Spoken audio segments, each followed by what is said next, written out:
Domingo passado, né, nós começamos falando desse capítulo 4, Caim aparece aí como personagem principal. Nós estamos expondo, né, texto a texto do livro de Gênesis. Então, no capítulo 4, a gente vai ver Caim como esse personagem principal. E depois, Gênesis 5, que nós vamos ler também. Nós vamos ler também até o verso 32, aonde aparece a descendência de Sete. Deixa eu só pedir a Ana, você pode que a minha garganta está muito ruim, eu peço desculpa aos irmãos, eu fiquei sem voz essa semana, você já viu? Pastor para pregar e não ter voz, e logo essa semana, que eu preguei 5 vezes essa semana, então só Jesus. Obrigado. Você já encontrou Gênesis 4? Você pode se colocar em pé para nós lermos a palavra do Senhor? Gênesis capítulo 4, nós vamos ler a partir do verso 17. Domingo passado nós lemos o verso 1 até o verso 16, e agora nós vamos ler a partir do verso 17. Diz assim a palavra do Senhor, Gênesis 4, 17. Caim conheceu intimamente sua mulher. Ela engravidou e deu à luz Enos. Caim edificou uma cidade e deu-lhe o nome de seu filho, Enoque. E a Enoque nasceu Irade. E Irade gerou Meujael. Meujael gerou Metusael. Metusael gerou Lameque. Lameque tomou para si 2 mulheres. O nome de uma era Ada e o nome da outra Zila.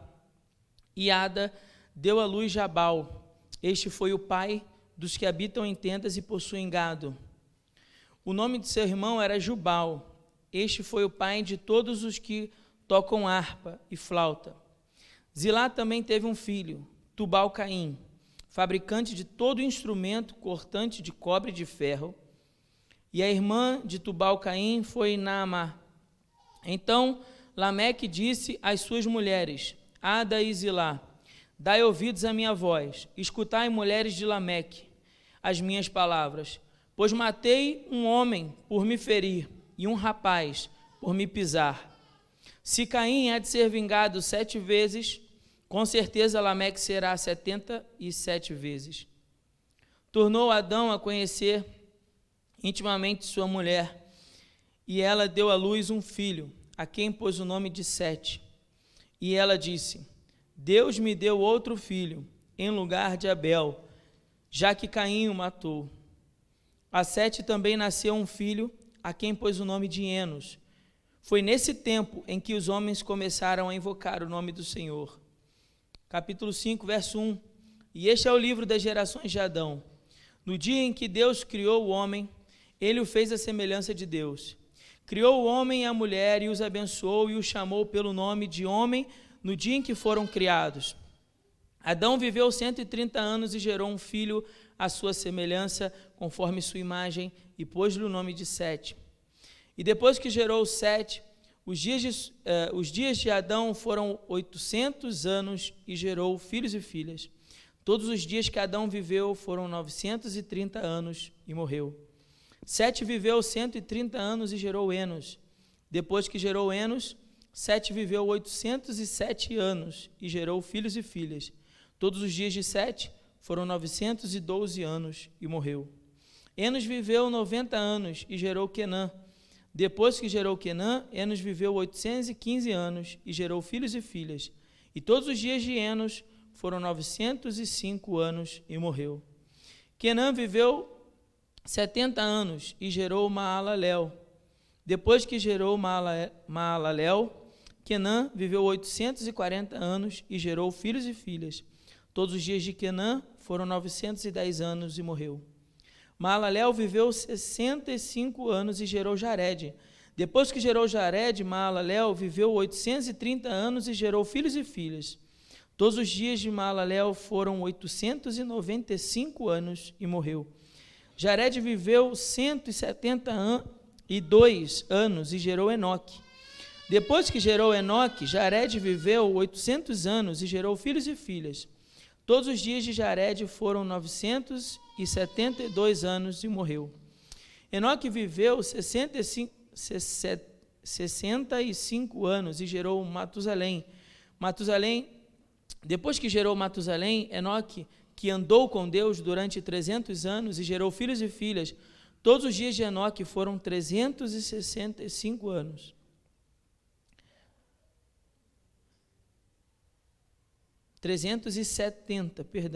65 anos.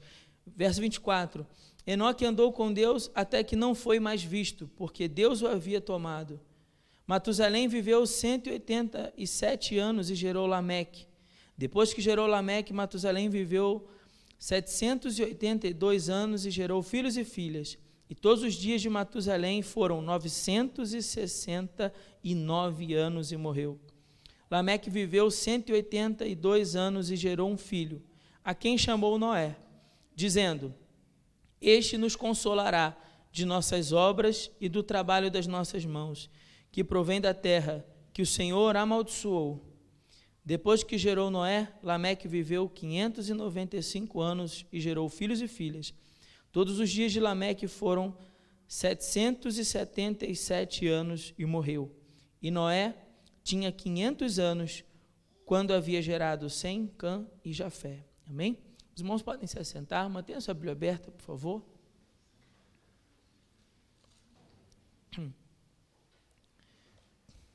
Eu sei que o texto pode parecer um pouco confuso, né? Um monte de nome aí difícil, né? Não são sugestões para você colocar no seu filho.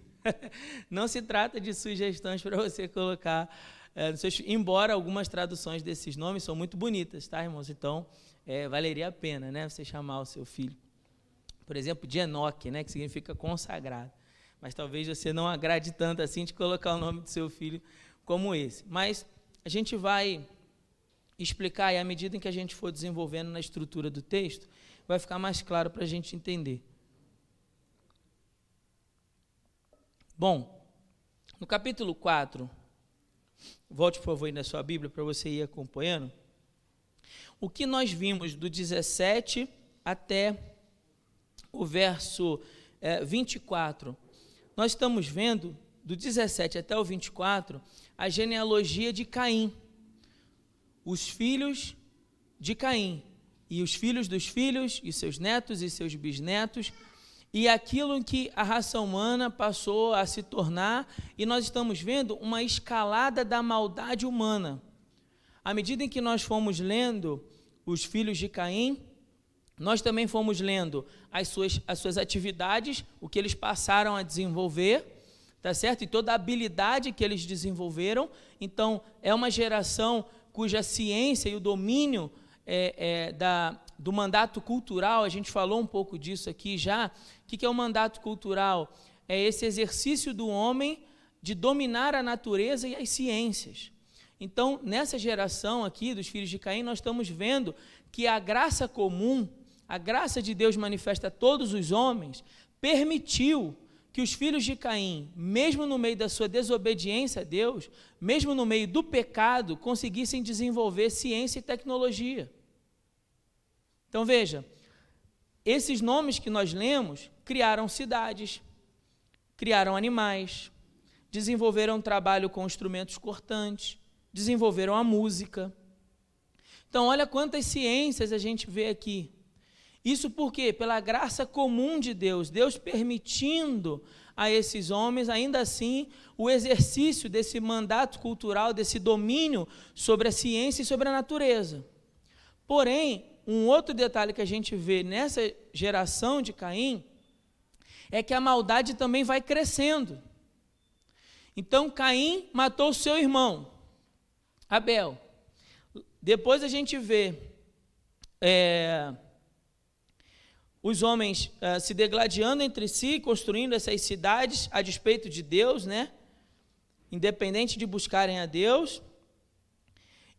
E Lameque, então, tomando para si 2 mulheres. Então, agora, o Criador havia feito uma mulher, Eva, para Adão. Ele, diferente disso, ignora a ordem do Criador e toma para si 2 mulheres. Vai falar que ele mata duas pessoas por um motivo fútil, por um motivo bobo, tolo, vamos dizer assim, um homem porque feriu ele, que o machucou, e um rapaz, diz no verso 23, no final, por me pisar. A ideia aqui é essa mesmo, como se a pessoa tivesse, sem querer, pisado no pé dele.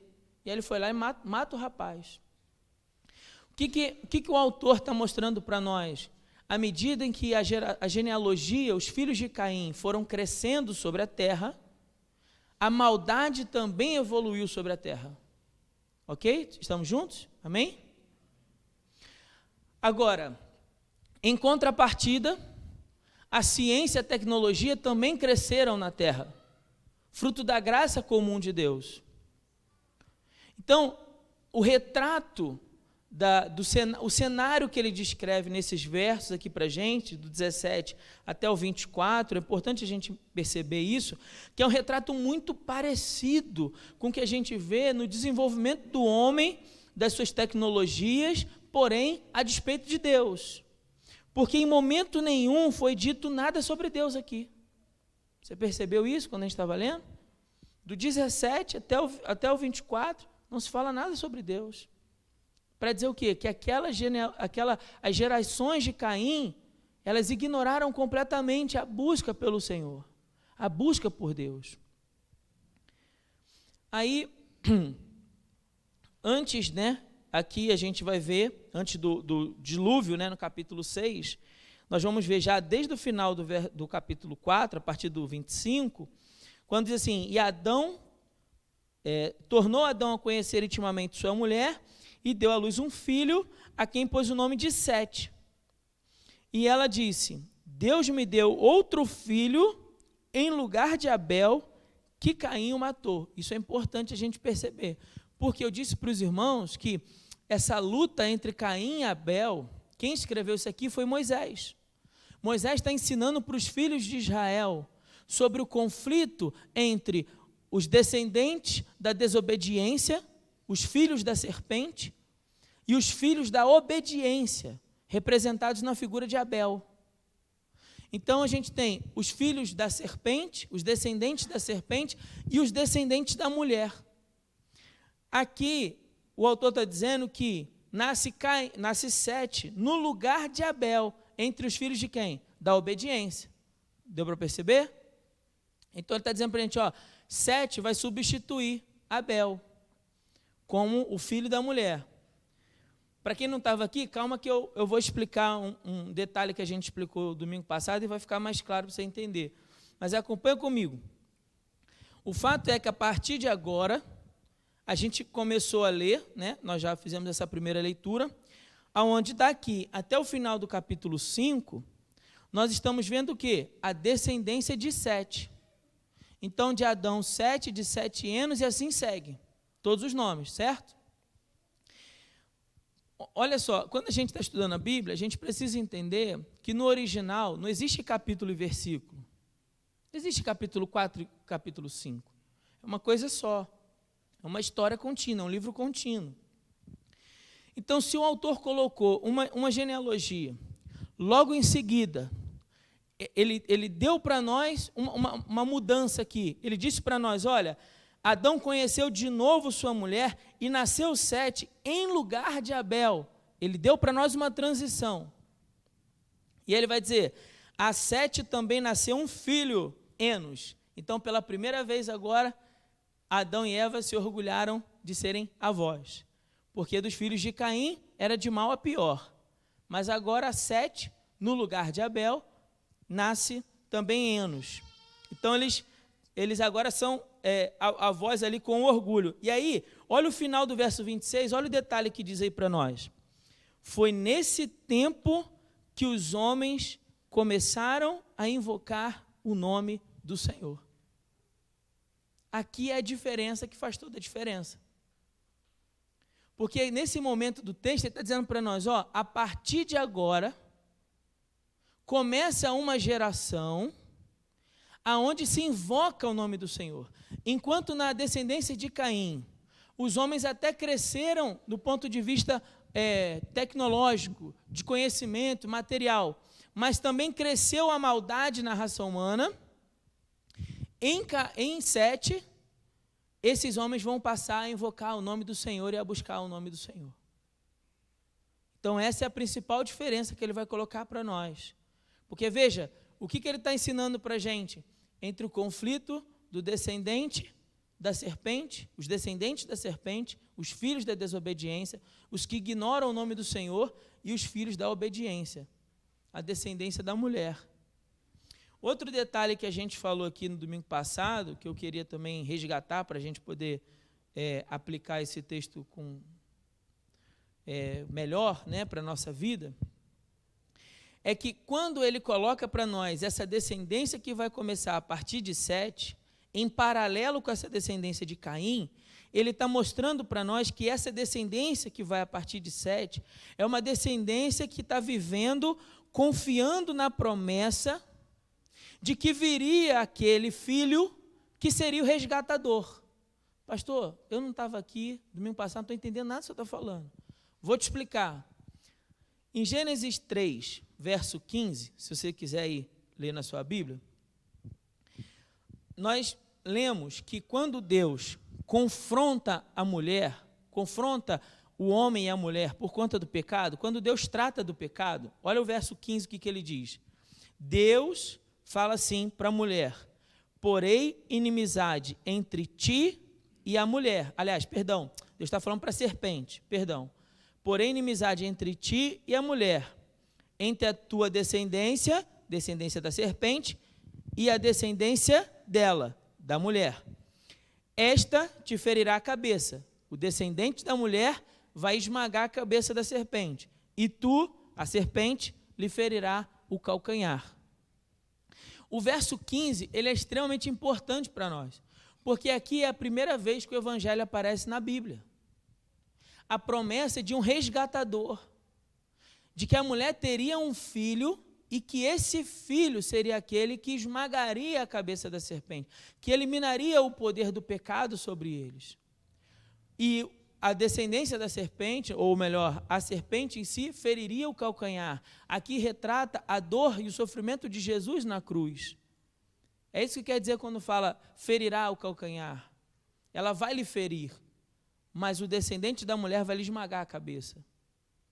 Então, a partir desse momento, é importante a gente entender isso na Bíblia, porque Deus havia dito que eles morreriam se eles comessem do fruto, sim?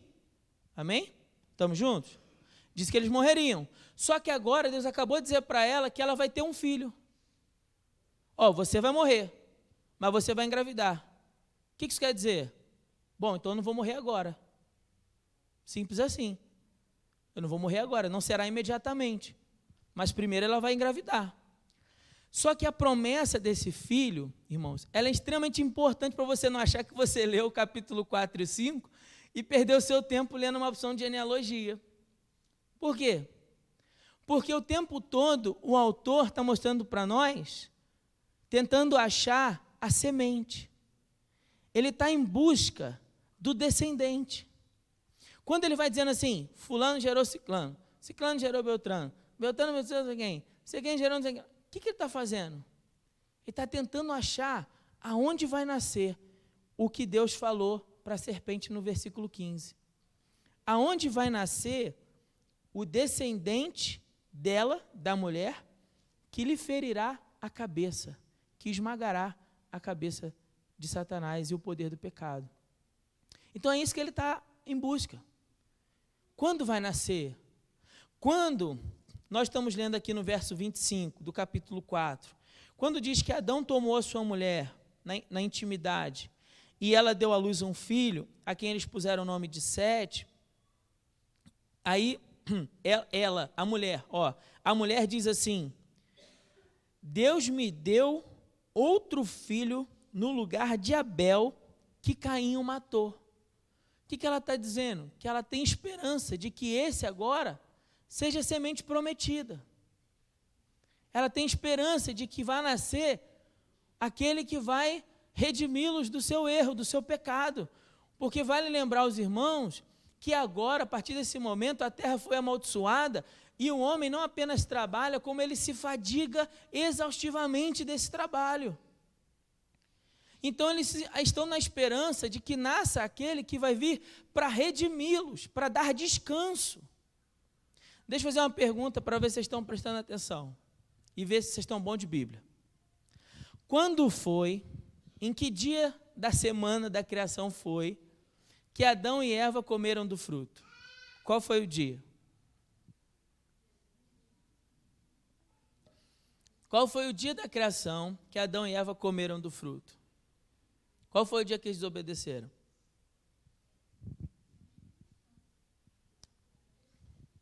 Está no caminho? Alguém? Não? Foi no 7º dia. Não foi isso? No 7º dia. Começa lá no capítulo 2, a partir do verso 4, que vai dizer, aliás, no verso 1, quando fala assim, ó, assim foram concluídos os céus e a terra, em todos os seus elementos, no 7º dia, Deus havia completado a obra que fizera, nesse dia ele descansou de toda a sua obra, e Deus abençoou e santificou o 7º dia, porque nele descansou, no sentido de que Deus teve prazer, Deus se alegrou, Deus foi celebrar tudo aquilo que ele havia criado, Deus foi desfrutar de tudo aquilo que ele havia criado, e nesse dia, no tempo do descanso, porque agora era só o homem aproveitar, todo o trabalho foi feito por Deus, e agora para o homem caberia o quê? Aproveitar tudo que tinha lá no jardim, um lugar de delícias, é isso que significa Éden, um lugar de delícias. E nesse tempo do descanso é que eles vão e pecam e desobedecem a Deus. Então, quando eles são expulsos do jardim, eles estão sendo expulsos do lugar de descanso de Deus. Eles estão sendo afastados do lugar da habitação, da presença de Deus. Então, eles estão sendo mandados embora. Agora, Adão e Eva trabalham. Eles já trabalhavam no jardim, só para deixar claro, trabalho é uma bênção. Porém, agora eles trabalham e a terra ainda nasce espinhos e abrolhos. Nasce ervas daninhas. Para quem já tentou cultivar aí, sabe como é que isso é ruim? Você vai lá e planta. Parece que o capim que nasce do lado da planta tem mais força do que a planta. E aí, se você não tirar o capim, tira a força da planta, consequentemente você não tem o fruto. Por que eu estou falando isso? Só para mostrar como tudo se tornou mais difícil para o homem para poder colher o fruto. Passou a ter mais dificuldade para ele recolher o fruto. E agora eles esperam nascer aquele descendente que vai resgatá-los para o lugar do descanso de Deus, que vai redimi-los do seu pecado.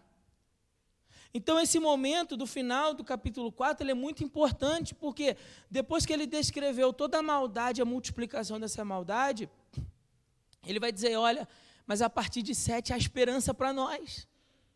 E confiantes na promessa, nasceu um outro filho a 7, nasceu Enos, e aí ele vai seguindo essa semente.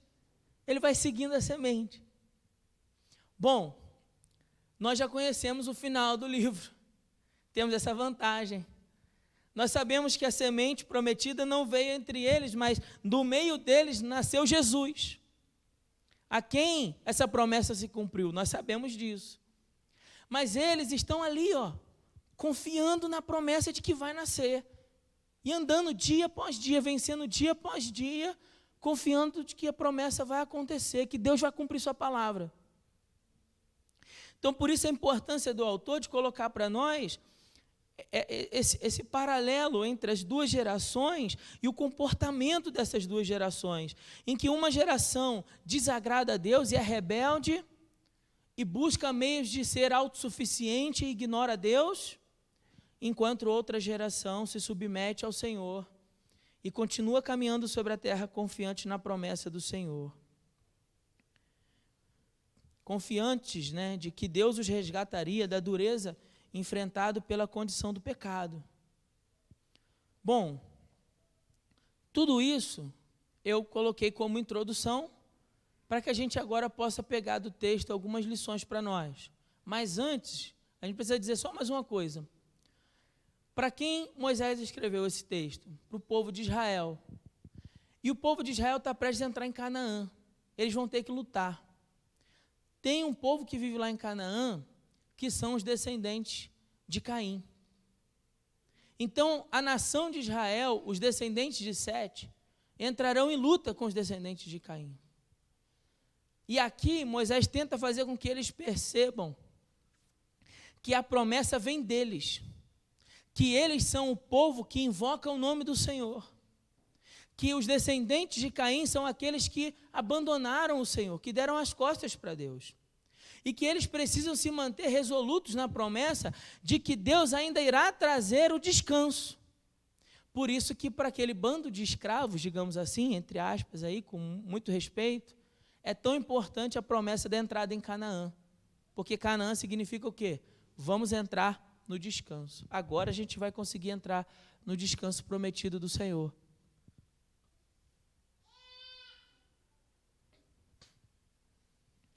Só que quando o povo de Israel ouve isso, e aqui eu quero que você preste muita atenção, algumas lições são muito importantes aqui. Algumas lições são muito importantes. Primeira delas, vida de verdade, contar os seus dias. Você reparou que no capítulo 5 a gente foi lendo e foi dizendo, olha, um viveu 800 e pouco, 900 e tanto, 770 e tanto. Você reparou isso? Muitos anos, né? E ele faz questão de falar aqui no capítulo 5. Ele não falou sobre isso no capítulo 4. É de propósito também, para a gente perceber que vida só vale a pena ser vivida se for na presença de Deus. Só faz sentido você contar muitos anos de vida se esses anos de vida forem contados na presença de Deus. Do contrário, você é só alguém fazendo alguma coisa para agradar a si mesmo. Do contrário, você está entre a geração de Caim, daqueles que ignoram a presença do Senhor e está vivendo só para agradar a você. O que você faz? O que te interessa? E Deus? Deus não me interessa. Aquele que vive só para si, esse ele nem conta os dias, porque não faz sentido.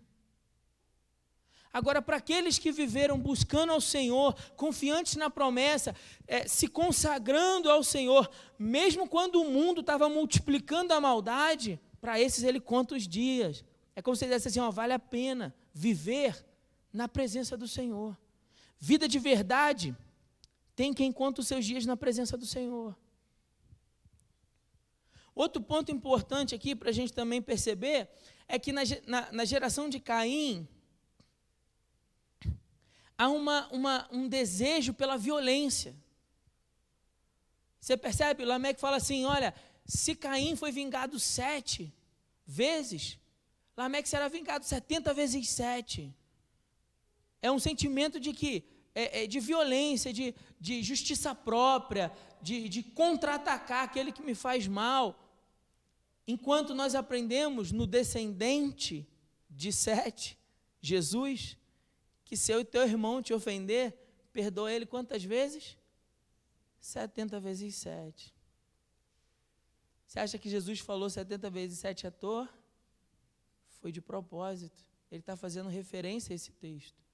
Porque enquanto a geração dos desobedientes busca vingança, a geração dos obedientes precisa perdoar. Precisa aprender a perdoar. Eu resumi aqui para a gente 5 lições sobre como andar com Deus. Como andar com Deus no meio da maldade que se multiplica. Porque no nosso tempo, hoje, a maldade continua se multiplicando, sim ou não? Como eu e você podemos andar com Deus no meio desse mundo tão corrompido pelo pecado? Olhando para esse capítulo 5, a gente tem algumas ideias que podem nos ajudar. A primeira delas é que nós andamos com Deus, mesmo enquanto a maldade à nossa volta, o pecado se multiplica, quando nós aprendemos a confiar no nome do Senhor. O verso 26 do capítulo 4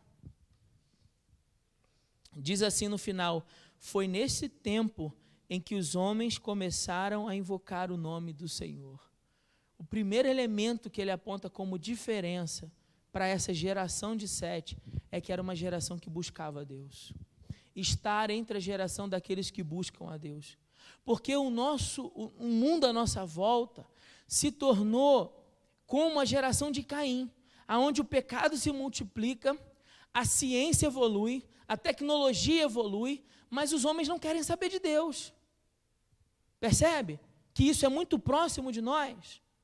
E se nós quisermos nos manter firmes andando com Deus, precisamos nos apegar ao mesmo que se apegou a geração de Sete. Continuemos a buscar ao Senhor. Continuemos a invocar o nome do Senhor. Como diz a palavra de Deus, porque todo aquele que invocar o nome do Senhor será salvo. Foi nesse tempo em que os homens começaram a invocar o nome do Senhor. Aí a gente chega em Romanos 10, 13 e diz assim, porque todo aquele que invocar o nome do Senhor será salvo. Precisamos ser a geração daqueles que invocam o nome do Senhor.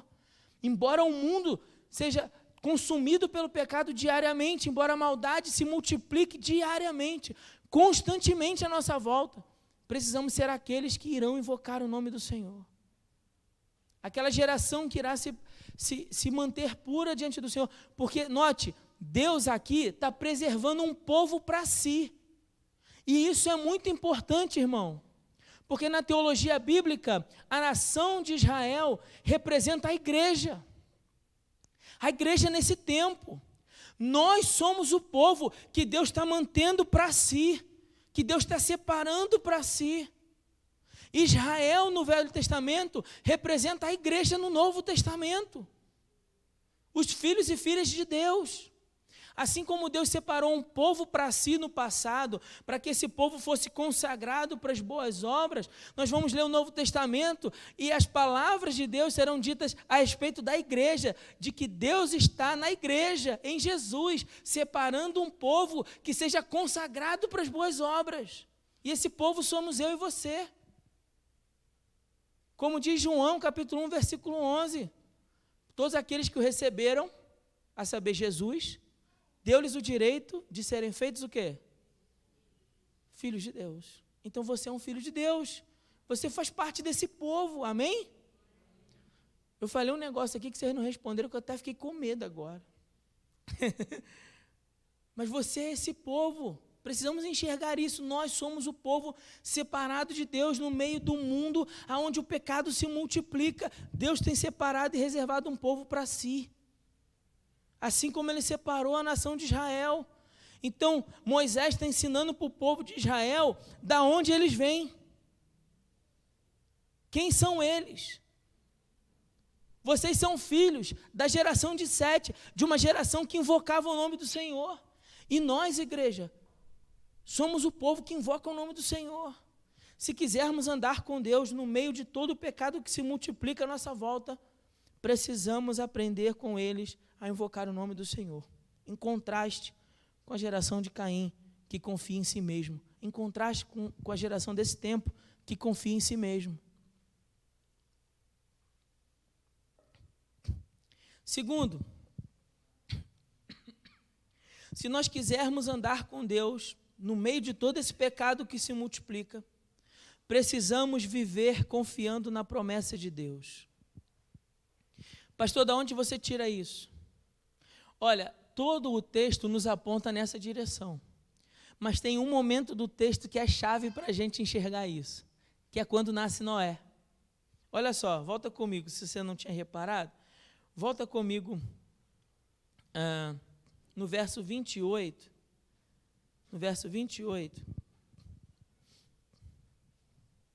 diz assim, Lameque viveu 182 anos e gerou um filho, a quem chamou Noé, dizendo, o que ele disse de Noé? Perdão. Este, o garoto, a criança que acabou de nascer, nos consolará das nossas obras e do trabalho das nossas mãos, que provém da terra que o Senhor amaldiçoou. Percebeu o que eu disse no início? O que eles estão atrás? Do descendente que vai vir para redimir. Noé quer dizer descanso. A palavra Noé em hebraico quer dizer descanso. Então o que Lameque espera? Porque nesse momento eu fiz as contas, eu fiquei fazendo conta hoje, só para poder chegar a essa conclusão. Adão tinha acabado de morrer. Então Adão não viu Noé, mas Adão viu todo mundo. Até Lameque Adão viu, e estava vivo ainda. Eu fiz essa conta hoje de tarde, só para ter certeza que eu não estava falando besteira aqui. Ele viu todo mundo, mas aí Adão morreu. Eu não sei se isso pressionou Lameque a achar que era Noé, mas o fato é que ele pega a criança e diz assim: você vai se chamar Descanso. Por quê? Porque nos consolará das obras das nossas mãos e do trabalho das nossas mãos, que provém da terra que o Senhor amaldiçoou. Ele tem a expectativa da promessa de que Noé vai ser o menino que vai redimir o povo. Então, o que esse texto está mostrando para nós? Se nós quisermos andar com Deus, porque essa geração está crescendo, na medida em que a geração de Caim está crescendo, ao mesmo tempo isso está acontecendo, e ele está dizendo assim para nós: se nós quisermos andar com Deus, no meio do pecado que se multiplica à nossa volta, precisamos andar confiantes na promessa do Senhor. Precisamos andar resolutos na palavra que Deus disse que faria, que nos traria restauração. E essa restauração, irmãos, nós já temos, porque Cristo, descendente da mulher, já veio. E Cristo já esmagou todo o poder do pecado. E Cristo já cravou na cruz todo o espírito de dívida que havia sobre nós. E nós agora aguardamos a expectativa de entrarmos no seu descanso. Então, assim como aquele povo andou na terra, no meio de tanta maldade, acreditando que iriam entrar no descanso, nós também precisamos andar nesse mundo, no meio de toda essa maldade que nos cerca, confiantes na promessa de que nós também entraremos no descanso. Essa promessa que nós precisamos nos agarrar. Eles estavam confiantes nessa promessa. Olha, nós temos a história, temos o testemunho dos profetas, nós temos a vida de Jesus, temos as palavras de Jesus, temos a vida de Jesus para nos debruçar, para nos firmar, para nos alicerçar a nossa caminhada. E o que eles tinham? O que eles tinham? Eles só tinham o verso 15 do capítulo 3. Vai nascer o descendente. Eles só tinham uma palavra. Nós temos ainda muito mais do que isso, percebe? Nós temos a própria vida de Jesus, nós temos as palavras de Jesus. Eu vou preparar lugar. Se não fosse assim, eu não teria dito. E se eu for e preparar lugar, eu vou voltar para levar vocês, para que onde eu esteja, vocês estejam também. Então nós precisamos caminhar nessa vida com a expectativa de que nós entraremos no descanso do Senhor.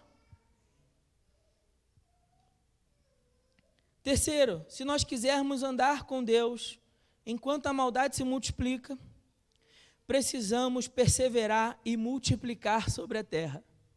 Multiplicar, literalmente falando, tenham filhos. Porque quando temos filhos, nós multiplicamos o número de adoradores sobre a terra. Mas em segundo lugar, isso também retrata a igreja.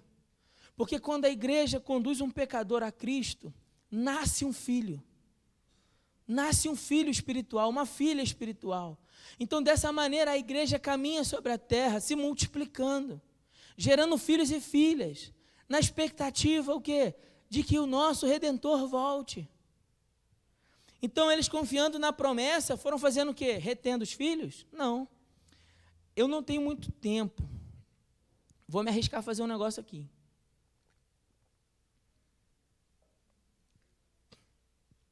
Mas tem um texto complexo de entender em Gênesis. Talvez a gente vai passar por ele. E aí vocês vão lembrar quando a gente passar por ele. Aonde o filho de Judá, mais velho, não quer ter um filho. Lembra dessa passagem? Quantos aqui estão afiados de Bíblia que lembram disso? Aí ele lança semente sobre a terra. O que Deus faz com ele? Mata. Aí o irmão que se casa, tem que se casar para manter a descendência do irmão mais velho. Só que ele também faz a mesma coisa e lança semente sobre a terra. O que Deus faz com ele? Mata também. Aí você olha para esse texto e fala assim, meu Deus, o que isso quer dizer, Jesus?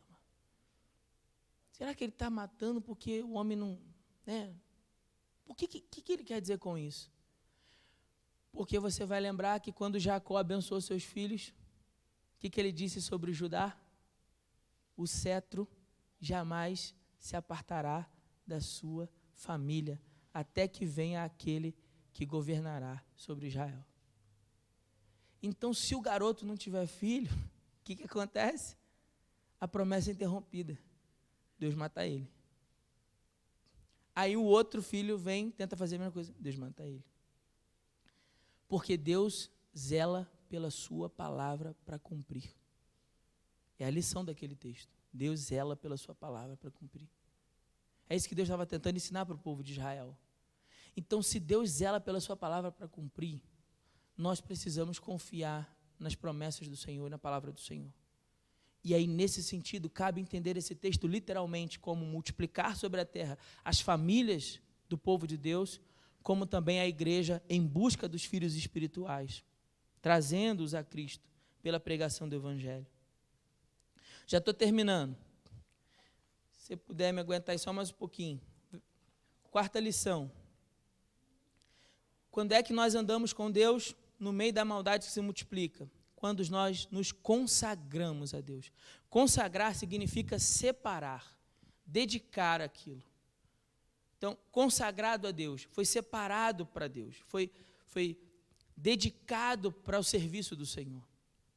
Da onde eu tiro isso? Do verso 22, 23 e 24. Diz assim a palavra do Senhor: depois que gerou Matusalém, Enoque andou com Deus. A maldade está se multiplicando sobre a terra, mas houve um homem que decidiu andar com Deus durante 300 anos. Enoque andou com Deus até que não foi visto, porque Deus o havia tomado. Verso 24. Enoque tomou uma decisão. Embora os filhos de Caim se multipliquem sobre a terra e a maldade se multiplique sobre a terra, ele decidiu andar com Deus, viver com Deus, ter intimidade com Deus, comunhão com Deus, vida com Deus. Mas o mundo é corrompido pelo pecado, não importa, ele decidiu andar com Deus. Mas a maldade está se multiplicando, a corrupção humana se multiplica, ele decidiu andar com Deus. Todos os dias, pastor, a gente vê no jornal a maldade se multiplicando, não importa, ele decidiu andar com Deus. E é isso que eu e você precisamos tomar como decisão para nossas vidas. Se nós quisermos andar com Deus, mesmo no meio da maldade que nos cerca, precisamos tomar a decisão de nos consagrar ao Senhor. O capítulo 4, Deus orientou isso a Caim. Ele disse: Caim, o pecado jaz contra ti, mas cumpre a ti o dever de dominá-lo, Caim.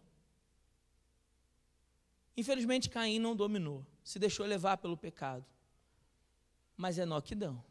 Enoque tomou uma decisão de andar com Deus. E a Bíblia fala que Enoque, então, vivia com Deus de tal maneira que Deus falou assim: você não serve para estar aí mais não, vamos embora. Imagina isso, irmão. Que coisa fantástica.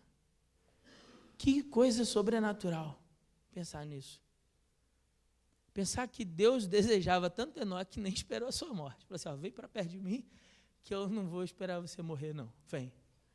Pô, mas o outro lá, o Matusalém, que ele gerou, viveu, foi o homem que mais viveu 969 anos, o homem mais velho da Bíblia.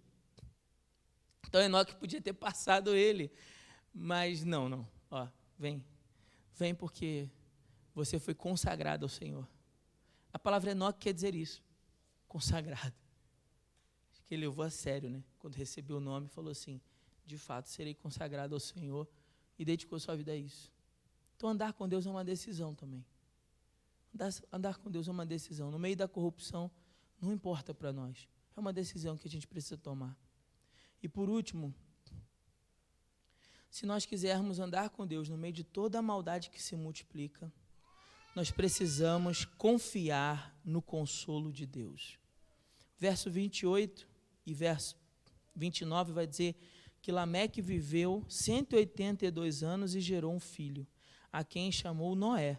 E aí, como eu disse, a gente já leu esse texto hoje, ele dizendo: este consolará de nossas obras, do trabalho das nossas mãos, que provém da terra, que o Senhor amaldiçoou. O que ele está dizendo para nós?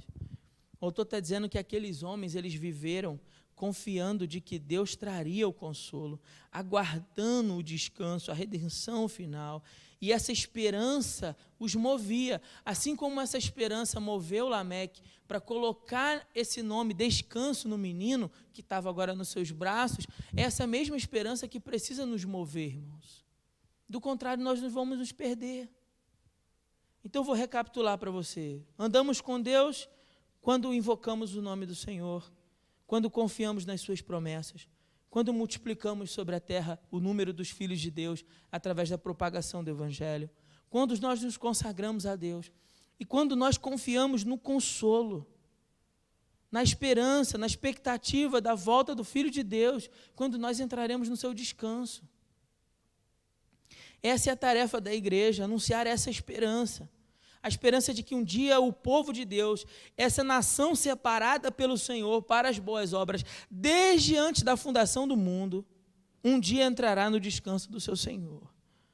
Para concluir, mesmo com toda a maldade, mesmo com a escalada da maldade, Deus tem sustentado uma geração que conserva a sua esperança na promessa cumprida em Jesus.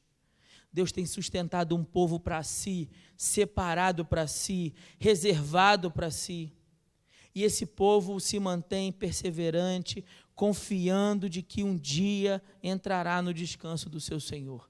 Minha pergunta para você é: você faz parte da geração de Caim ou você faz parte da geração de Sete? A geração daqueles que invocam e buscam o nome do Senhor, a geração daqueles que se desviam do mal e confiam na promessa, a geração daqueles que se consagram ao serviço do Senhor, a geração daqueles que se multiplicam sobre a terra os números dos descendentes, dos adoradores do Senhor, a geração daqueles que confiantes vão, sabendo que um dia entrarão no descanso. De qual geração você faz parte? Quem é você? Que Deus nos abençoe com essa palavra no nome de Jesus.